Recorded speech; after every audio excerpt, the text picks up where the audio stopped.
আসসালামু আলাইকুম। শুরু করছি আলতো ছোঁয়ায় সমুদ্র কথন উপন্যাসটি পর্ব সংখ্যা ৩। লিখেছেন নুসরাত সুলতানা সেঁজুতি। বাইরে কড়া রোদ পড়েছে। তুখোড় তাপে ওষ্ঠাগত প্রাণ। এসিতে হাড়হিম করা গাড়ির সিট ছেড়ে নামতেই ইকবালের যেন গা পুড়ে গেল। গরমে অতিষ্ঠ হয়ে পরনের পাঞ্জাবির কলারটা বাতাস করার মতো ঝাঁকালো সে। এমন পাজামা পাঞ্জাবি ও সবসময় পরে। সাদা পাজামা আর সাথে গাঢ় নীল পাঞ্জাবিটা থাকে প্রতিদিন। উৎসব হোক না হোক ইকবালের এই বেশভূষার কোনো বদল নেই। তার ওপর এখন সে সরকারের দলের লোক, গুলশান ২-এর এমপি মহোদয়ের খাস ব্যক্তি বলা যায়। আবার এই পার্টি অফিসের সভাপতি। চেহারার চলনে বলনে নেতা নেতা ভাবটা ফুটে ওঠা জরুরি না? ছেলেটা ব্যস্ত চোখে আশেপাশে দেখল। ওপাশ থেকে ততক্ষণে নেমে এসে দাঁড়ালো ধূসর। ইকবাল পার্টি অফিসের সাইনবোর্ড দেখিয়ে বলল, দেখেছিস বন্ধু, দেখেছিস ওটা? দেখলাম। কি অদ্ভুত। দেখলি উত্তেজিত হবি না? না। ইকবাল হতাশ হলো। ও ভেবেছিল পার্টি অফিসের চাকচিক্য দেখে ধূসর আনন্দে লাফাবে। শত হলেও ওর বন্ধু এখানকার প্রধান বলে কথা। পরপর গলা বাড়িয়ে ডাকলো, সোহেল, আরিফ, ছাতা মাথা কই তোরা? ধূসর বলল, কাউকে ডাকতে হবে না, ভেতরে যাই চল। ওরা আসুক না, ওরা এসে কি করবে? ইকবাল আমতা আমতা করে বলল, আমাদের নিয়ে যেতে। আমাদের পানি। মুখ কালো করে মাথা নাড়ল ছেলেটা। বোঝালো আছে। নীরস গলায় বলল, চল তাহলে। ধূসর এগিয়ে যাই। ইকবাল আশপাশ দেখতে দেখতে কটমটিয়ে বলল, শালার বলদগুলোকে নিয়ে রাতে কত কি প্ল্যান করেছিলাম, এখন কাজের সময় কই মরেছে। মন চাইছে এক একটা অকর্মাকে আছাড় মেরে পাছায় হাড়টি ভেঙে দিই। ধূসর পার্টি অফিসে চৌকাঠে পা রাখলো। সঙ্গে সঙ্গে পার্টি পপ্পার ফাটলো ছোট শব্দে। দুপাশ থেকে থোকার মতো বেলুন উড়ে গেল। প্যাপু আওয়াজ নিয়ে বাঁশি বাজালো একটা। হঠাৎ ব্যাপারটা একটু চমকে উঠল ধূসর। ইকবাল নিজেও ভড়কে গেল কিছুটা। উড়ে পড়তে থাকা জড়িগুলো দেখেই অমনি সদ্বিত এলো তার। হেসে বুক ফুলে বিড়বিড় করলো, যাক, ফেড়াগুলো তাহলে মনে আছে। ধূসর অবাক হয়ে দেখল ওর সামনে একটা বিশাল জটলা বেঁধে আছে। সব গাট্টা গোট্টা ছেলে পেলে দাঁড়ানো। মুহূর্তে সবাই একসাথে হাততালি দিল। হৈ হৈ করে বলল, ওয়েলকাম ধূসর ভাই, ওয়েলকাম। ধূসর তাজ্জব হয়ে গেল। কপালে ভাঁজ বসল অচিরে। ওর বিস্ময়ের মাঝে ভিড় থেকে এগিয়ে আসে আরিফ। এখানকার ইনচার্জ সে। হাতটা বাড়িয়ে দিয়ে বলল, আসসালামু আলাইকুম ধূসর ভাই, কেমন আছেন? আছেন আমি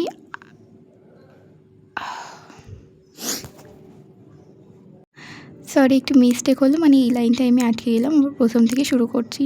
আসসালামু আলাইকুম ধূসর ভাই, কেমন আছেন? আমি আরিফুজ্জামান। তোমরা আমাকে চেনো? চিনবো না? কি বলেন? আপনি কোথায় পড়েছেন, কোন মাঠে খেলেছেন, কোন লেকে মাছ ধরেছেন, কোথায় কোথায় ডিবেটে অংশ নিয়েছেন থেকে শুরু করে নিউ ইয়র্কে আপনি কী করতেন না করতেন আমরা সব জানি। ধূসর উত্তর পেয়ে গেল। কৌতূহলে মিটল রাতারাতি। বুঝলো এসব কার মহত্ব। একবার পাশ ফিরে তাকালো ইকবালের দিকে। সঙ্গে সঙ্গে এদিক ওদিক মাথা ঘুরায় সে। আঙুল দিয়ে দেওয়ালে ইট গুনতে গুনতে বলে, ২১, ২০, ২২। ঠোঁটের কোণে তুলে তুলে হাসল ধূসর। সোহেল হাত বাড়িয়ে বলল, চিনতে পারছিস? সোহেল, সেই যে মানারতে একসাথে পড়তাম, সায়েন্স খব শাখা। ধূসর হ্যান্ডশেকের বদলে বুকে জড়িয়ে ধরল। বলল, চিনব না কেন, পাল্টে গেছিস যদিও। সোহেল বিস্মিত হয়ে বলল, কী রে ভাই, বিদেশ থেকে এসেও দেখি একই রকম আছিস। ভাবসাব বাড়েনি? বাড়ার কথা নয়। মানুষ শহরের বাইরে ট্যুর দিয়েই নাকি ভাবে পা মাটিতে রাখে না। আর তুই তো দেখি পুরোনো কলেজের বন্ধুকে একদম বুকে নিয়ে রাখলি। ইকবাল মাথা নাচে নাচে বলল, হুঁ, দেখতে হবে না বন্ধুটা কার? সোহেল বলল, তবে ধূসর, তোর দেখি দারুণ চেঞ্জ। ছোটোবেলায় তো পাতলা ছিলি, এখন পুরো হিরো, মাসাল আছে। আর শার্টের ওপর থেকে ধূসরের বাহুতে হাত দিতে গেলে ইকবাল ঝাড়া মেরে সরিয়ে দিল। পুরো কুচকে বলল, থাকলেও তোকে দেখাবে কেন? ফোট সালা। সোহেল তবদা খেয়ে বলল, তোর আবার কী হলো? কিছু না। এই মালা কই? মালা এনেছিস না? মালা নিয়ে আয়। আরিফ! ইকবাল বড্ড তাড়াহুড়ো দেখায়। তার ব্যস্ততায় সব ফেলে টেলে ছেলে পেলে মালা আনতে ছোটে। সোহেল যেতেই ধূসর বলল, এরকম করলি কেন? ইকবাল বিড়বিড় করে বলল, করবো না? এসেছে নাতি নাতনি, ও আমার বন্ধুর মাসল দেখবে, কী শখ জীবনে। ধূসর হতবুদ্ধি হয়ে বলল, তুই মেয়েদের মতো করছিস কেন? আমি মেয়েই, তোর কোনো সমস্যা? বেশি সমস্যা হলে যা সোহেলের সাথে ফ্রেন্ডশিপ কর। ইকবাল মুখ গোমড়া করে রাখলো। ধূসর কপার কুঁচকে বলল, আশ্চর্য। ওদিকে পার্টি অফিসে হুলস্থুল বেঁধেছে। একের পর এক কাণ্ডে ধূসর আশ্চর্য হচ্ছে বই কি। ও এসেছিল পার্টি অফিস দেখতে, সবার সাথে পরিচিত হতে, অথচ এখানে সবাই ওকে আগে থেকেই চিনে বসে আছে। ইকবালের খাতিরে না হয় বুঝলো, কিন্তু এত কিছু কেন? একটা গাঁদা ফুলের মালা নিয়ে যখনই সোহেল পড়াতে আসবে হাতটা ধরে ফেললো ধূসর, জিজ্ঞেস করলো, এটার উপলক্ষ কি? তুই এলি না, তোকে আপ্যায়ন করছি। আমি এখনও এমন কেউ হইনি যে মালা দিয়ে বরণ করতে হবে, এসব রাখ। ধূসর নিজেই মালা ভাঁজ করে রেখে দিল পাশে। মোটামুটি সবার আগ্রহ, মনোযোগ, মাতামাতি ওকে নিয়ে হলেও ভিড়ের কোণে দাঁড়িয়ে রইল রওনক। তীক্ষ্ণ নজরে আপাদমস্তক চেয়ে দেখল এই চত্বরে নতুন পা রাখা শ্যামলা ছেলেটাকে। একটা নিউ নেকের শার্ট, গেঞ্জির ওপর নেভি ব্লু রঙের শার্ট পরেছে, টপ বোতাম দুটো খোলা, পায়ে ঝকঝকে ডার্বি শু, মাথায় কমা হেয়ার কাট, চুলগুলো উঁচু করে আসছে সমানে দুই পাশ থেকে, কমার মতো বেঁকে কপালে এসে পড়েছে। তার সাথে চোয়ালের হাড় ঘেঁষে নিখুঁতভাবে ছাটা বক্সড রিয়ার শেপের দাড়িটা, সাথে হেয়ারস্টাইল কম্বিনেশন মানানসই খুব। খুব বেশি ঘন নয়, হালকাও নয়, ঠিক যেন এক মাপা শিল্পকর্ম। এক্সট্রা আহামরি কোনো ফ্যাশন নেই, তাও রওনাকের চোখ আটকালো। নজর পড়ে রইল ধূসরের হাতের ঘড়িতে। চকচকে ঘড়ির ডায়াল স্ক্রিনে ঠিক আছে একটা বড় করে ডি লেখা। বলিষ্ঠ শক্ত গড়নের তামাটে এক পুরুষ, টান টান বুক, ফোলা মাংসপেশি। ওর বয়সই হবে, কিন্তু ফিটনেসের জন্য চোখে লাগছে খুব। সেই সাথে রওনকের কোথাও গিয়ে মনে হলো ওর প্রতিপক্ষ এলো না তো। হিসেবটা গিলে ফেললো রওনক। এগিয়ে এলো দুপা, হেসে বলল, আরে ভাই, তুই তো আমাদেরই লোক। রাজনীতির জন্য যখন দেশ ছেড়েছে, এত আত্মত্যাগের খাতিরে আমরা এইটুকু সংবর্ধনা পাওনা থাকে না? ধূসর আরও অবাক হয়ে গেল। সবাই এটাও জানে? আরিফ বলল, জানবো না? ইকবাল ভাই সারাক্ষণ আপনার কথা বলে। আপনি ওই স্কুল কলেজে কী করেছেন সব আমাদের মুখস্থ। ইকবালের কথা ঘোরাতে বলল, আচ্ছা সব বাদ দাও, চেয়ার টেয়ার কই, অতিথিকে বসাও। আচ্ছা খালেদ ভাই আসেনি? না, আসছেন রাস্তায়। এক গাদা টেবিল চেয়ার থেকে দুটো চেয়ার এগিয়ে দিলেন মুমিন। ধূসর বসলো পাশেরটায়। ইকবাল বসতে বসতে বলল, বুঝলে ধূসর, আজ আমরা এলাকায় বের হব। ভাই জিতেছেন না, এবার জনগণের সাথে দেখা করতে হবে। দুটো গাড়ি যাবে, তুই আর আমি আলাদা যাবো, কি বলিস? আচ্ছা। সোহেল আবদার করলো, আমাকেও নিস ইকবাল। আরিফ বলল, ভাই পোলাপানের গাড়িতে অনেক চাপাচাপি হবে, আপনারটায় আমারেও নিয়েন। পাশ থেকে আরও দুইজন একই সুর তুলল। ইকবাল নাক ফুলিয়ে বলল, শালার পুত, কিছু আমার ঘাড়েও উঠিস। এইটাই আর ফাঁকা থাকবে কেন? ধূসর ফোন সাইলেন্ট ছিল, তবে হাতের মুঠোয় থাকাকালীন স্ক্রিন জ্বলে উঠল হঠাৎ। ফেসবুকে নোটিফিকেশান এসেছে। লক খুলে ঢুকলেও একটা মেয়ে আইডি থেকে ফ্রেন্ড রিকোয়েস্ট এসেছে। আইডির নাম প্রহর্ষা শিকদার পিউ, ডিপিতে ডোরেমনের ছবি। কিন্তু ধূসর বুঝে ফেললো এটা কে। এক ঝটকায় রিকোয়েস্ট রিমুভ করে দিল। ইকবাল দেখেই বলল, পিউ না, যা। ক্যান্সেল করলি কেন? তো কী করব? অ্যাড করবি, কথা বলবি। বেচারি কত আশা নিয়ে রিকু দিল। সুন্দরী মেয়ে না নখরা, ওরা সহজে কাউকে নিজে অ্যাড দেয় না। বাচ্চা মেয়ে সুন্দরী বা অসুন্দরী তাও দেখে ফেলেছিস? ও মা, ছোটো থেকে দেখছি চুচু ডাইপার পরে চোখের সামনে ঘুরতো, দেখব না? ওদের কথার মাঝে ফোনে শব্দ হলো আবার, জলজল করে মেসেজ রিকোয়েস্টের সংখ্যা। ধূসর অসহনীয় ক্লিক করতেই দেখলো পিওর মেসেজ লিখেছে, অ্যাকসেপ্ট করলেন না কেন? সাথে একটা কোমরে হাত দেওয়া স্টিকার। অমনি ফোনটা ছিনিয়ে নিল ইকবাল। অ্যাকসেপ্ট অপশানে ক্লিক করে একটা দাঁত কপাটি বের করে ইমোজি পাঠিয়ে লিখলো, হাই পিউ। 2 সেকেন্ড নীরবতা। এরপর পিউ তুরন্ত লিখে পাঠালো, আপনি ধূসর ভাই তো? ইকবাল জিভ কেটে ফোন ফিরিয়ে দিল আবার। কত চালাক বাবা গো! ধূসর দেখলো ততক্ষণে নিকনেম পাল্টে দিয়েছে মেয়েটা। তার শিকদার ধূসর মাহাতাব নাম এখন ঝুলে আছে ধূসর ভাই হয়ে। সেই সাথে কুইক রিয়াকশান আছে। দিতেই আহাম্মক হয়ে গেল ইকবাল। তবদা খেয়ে বলল, পিউ তো 5G স্পিডে ছুটছে রে। মিশন ধূসর ভাই। সাইয়া বি মনে তো হচ্ছে না ও হারাবে। ধূসর বিরক্ত হয়, সূচক শব্দ বার করে বলে, বাড়ি যাই, আসার যদি না মেরেছি। আর তারপর তোর হিটলার চাচা কি তোকে ছেড়ে দেবে নাকি? রাজকন্যার গায়ে হাত দেওয়ার অপরাধে মেরে তোর হাড্ডি ভেঙে দেবে না? আমার শরীর কি তোর মতো নরম যে ধরলেই ভাঙবে? ইকবাল ভীষণ আপ্লুত হয়ে বলল, তা অবশ্য ঠিক, আমার দেহ মন সবই জীবন্ত ফুল। আসলে আমি নিজেও ফুল। আমার নাম যে কেন ইকবাল হলো, শেষের বাল কেটে ফুল বসালেই তো হতো বল। ধূসরের নজর ফোনের স্ক্রিনে। পিউ আবার রিকোয়েস্ট পাঠিয়েছে, মেসেজ লিখেছে, তুষার ভাই অ্যাকসেপ্ট করুন না। তুষার কপাল চুলকালো চোখ বুজে, ভাবলো কি করবে। একবার ডিক্লাইন চাপতে গেল, তক্ষুনি শোরগোল উঠল, খালেদ ভাই এসেছেন। তাড়াহুড়োয় ফোন ওইভাবে পকেটে ভরল সে। খালেদ মধ্যবয়সী লোক, ভালো সরব নেতা, এলাকার সুনাম খুব। দয়ালু মিশুকে। এত সার্টিফিকেট ইকবালের থেকে পেয়েছে ধূসর। আর ইকবাল খুব সহজেই কারো প্রশংসা করে না। ব্যক্তিগত ইকবাল একটু মেসি হলেও প্রফেশনাল ইকবাল ভীষণ প্রখর স্বভাবের। খালেদ ভেতরে ঢুকতেই পার্টি অফিসের হইচই বাড়ল। ভদ্রলোক হঠাৎ কপাল কুঁচলে বললেন, ধূসর না? ধূসর আশ্চর্য হয়ে বলল, আপনিও চেনেন? আরে চিনব না, এসো এসো, বুকে এসো। নিজেই দুই পা এগিয়ে এসে ওকে বুকে টানলেন খালিদ। ধূসরের আটচোখ তখন ইকবালের ওপর। পাশে দাঁড়িয়ে পেছনে দুই হাত বেঁধে স্বতঃস্ফূর্ত ভঙ্গিতে হাসছে সে। বন্ধুর এই হাসি দেখতে দেখতে ধূসরের চওড়া বুক ভরে গেল তৃপ্তিতে। 7টা বছরও দেশে ছিল না, কোথাও ওর চিহ্ন ছিল না হয়তো, কিন্তু তবুও ও ছিল প্রিয় বন্ধুর স্মৃতি জুড়ে। ইকবাল ওকে বাঁচিয়ে রেখেছিল নিজের সাথে, নিজের কাজে। এমন বন্ধু কতটা ভাগ্যবান হলে পাওয়া যায় ধূসর বুঝতে পারল না। শুধু বুঝলো ওর জীবনে একটা পর্যায়ে একটা বড় অর্জনের নাম মোহাম্মদ ইকবাল পাঠান, প্রধান সভাপতি, উত্তর পার্টি অফিস, ঢাকা। রিপ্লাই করল কিছু। পিউ ঠোঁট উল্টে মাথা নাড়ল দুপাশে, বলল, দেখতে পারিনি, চেক করার আগেই তো ক্লাসের ঘন্টা পড়ে গেল। তানহা বলল, সাথে তো ইমেজের ঘন্টাও বেজে গেছে। আর দেখে লাভ নেই, মনে হচ্ছে না অ্যাকসেপ্ট করবে। কুফা, কথা বলবি না? করবে না কেন? হয়তো এখন ব্যস্ত আছেন, পরে ঠিক করবে। তোকে বলেছে?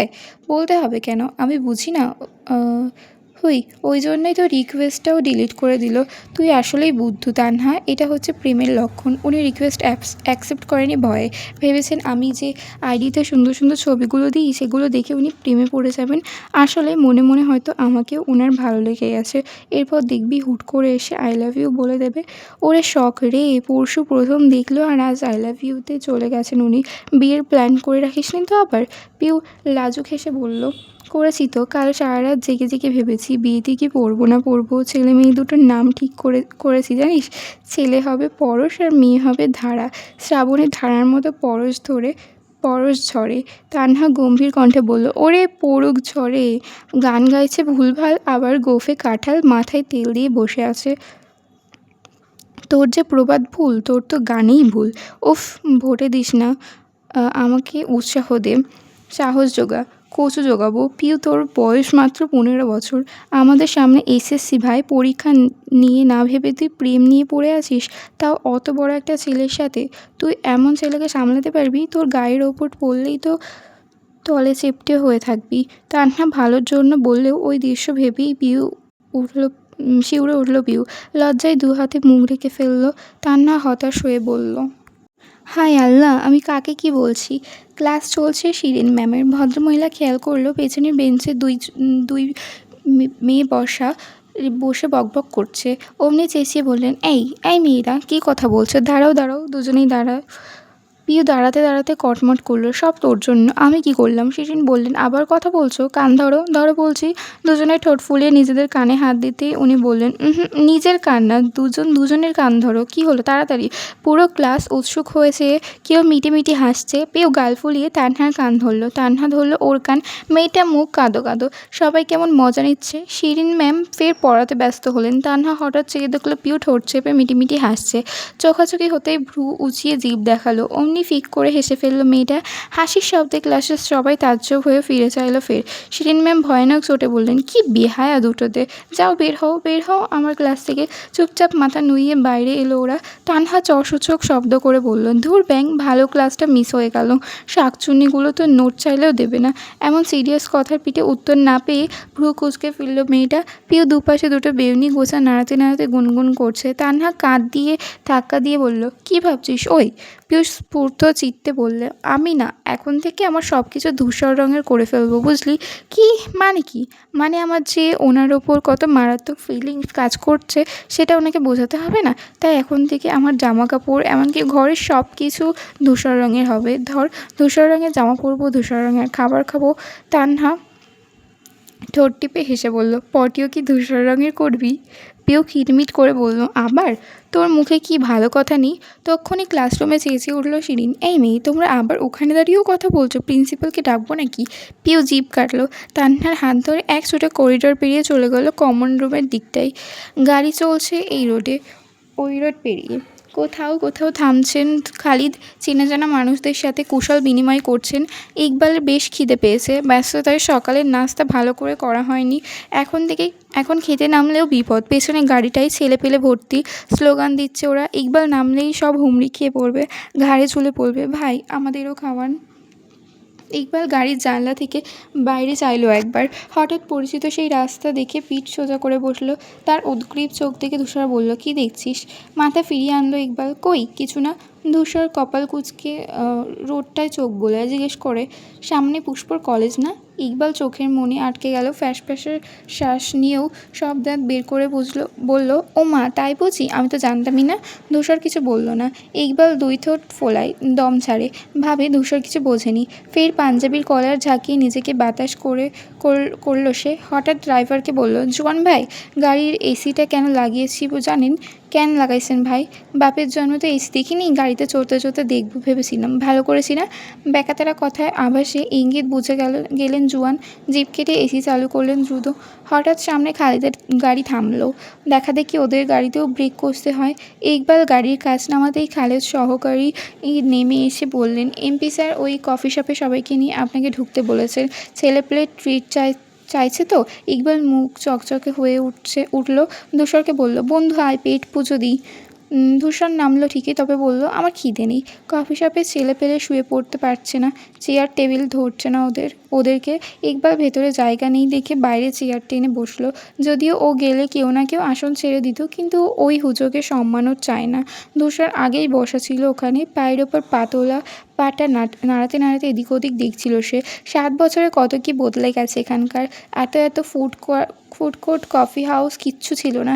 ইকবাল একটা বার্গার আর কোল্ড কফির অর্ডার দিয়েছে, আর তার আগে বলল, দুটো কোকের ক্যান দিয়ে যেতে। কোক এখনও এলো শর্টফট। ওরা একটা ক্যান ধূসরের দিকে এগিয়ে দিতে বলল। তারপর, বন্ধু বলো, তোমার খবর কি? কাল হল্লাহল্লিতে ভালো করে কথাই হয়নি। কিসের খবর? পড়াশোনা তো শেষ, গ্র্যাজুয়েট হয়ে ফেললি, এবার কী করবি? গাড়ি কিনবো। বড়লোকের ছেলে, স্বাভাবিক ব্যাপার, নিজের টাকায় কিনবো। ইকবাল টেবিলে থাপ্পড় মেরে উচ্ছ্বসিত হয়ে বলল, আরে বাস, তাহলে তো আরও দারুণ ব্যাপার। কী রঙের কিনবি? My favourite blue. আরে মামা, অলসো মাই ফেভারিট। কিন্তু এখন যা গাড়ির দাম। হবে না কেন? ওখানে তো বসেছিলাম না, পার্শিয়াল স্কলারশিপ ছিল, পাশাপাশি একটা রিসার্চ কনসাল্টিংয়ে ছিলাম, ইনভেস্ট করেছি ক্রিপ্টোতে। সব মিলিয়ে ব্যাংকে যে অ্যামাউন্ট আছে, তোর বউ বাচ্চা নিয়ে কয়েক বছর বসে খাওয়া যাবে। বলিস কি হতচ্ছাড়া, এই বয়সে এত টাকা? তাহলে ব্যবসা ধর। ধূসর সদর্পে বলল, না, আমি রাজনীতি করতে এসেছি, এসব ব্যবসায় পোষাবে না। ইকবালের গলায় কোক আটকে গেল। হাঁসফাঁস করে উঠল সে, চোখ কপালে তুলে বলল, রাজনীতি? কী বলিস ভাই? তোর হিটলার চাচার কথা ভুলে গেলি? যে জন্য তোকে পিটিয়ে দেশ ছাড়া করলো, এখন আবার সেখানেই আসবি? খবর শোনা মাত্রই তো ওই ব্যাটার পেছন পুড়ে যাবে। ধূসর চোখ রাঙিয়ে বলল, ইকবাল সরি। ধূসর অতিষ্ঠ শ্বাস ফেলে এই কোকের ক্যান খুলল। পাশাপাশি দীর্ঘশ্বাস টানল ইকবাল। ওর শুকনো মুখ আর বারবার কলার ঝাঁকানো হাবভাব ধূসর খেয়াল করছে। জিজ্ঞেস করলো, এসে দেখছি তোর চোখ মুখ ঠিক নেই, কী হয়েছে? ইকবাল জিভে ঠোঁট ভেসেল। পুষ্পর কথাটা ও এখন অবধি তেমন কাউকে শেয়ার করতে পারেনি। সোহেল জানে অল্প স্বল্প, তবে যাকে কিছু না বললে ওর পেটের ভাত হজম হয় না, সেই ধূসরের বোন যে পুষ্প, এটা সাপের পেছন থেকে ডিম চুরি করার মতো ভয়ানক ব্যাপার। কিন্তু এই টালমাটাল অবস্থা থেকে ওর মুক্তি দরকার। আর কতদিন মন আর মাথার সাথে লড়াই চালিয়ে যাবে? ইকবাল চোখ ঘোরাতে এক দারুণ বুদ্ধি এলো মাথায়। অমনি গুরুতর ভঙ্গিতে বসলো সে। জানে পাখি শুকিয়ে গেছে, এমন হাহুতাশ করে বলল, আমি না একটা মেয়েকে ভালোবাসি, কিন্তু বলতে পারছি না। ধূসর অবাক হয়, ভ্রু কুঁচকে বলল, তুই একটা মেয়েকে ভালোবাসিস? কবে থেকে? আমাকে তো বলিসনি। তুই নিউ ইয়ার গিয়ে আমাকে অত সময় দিয়েছিস? এসব বলার জন্য একটা পারফেক্ট দিনক্ষণ চাই না?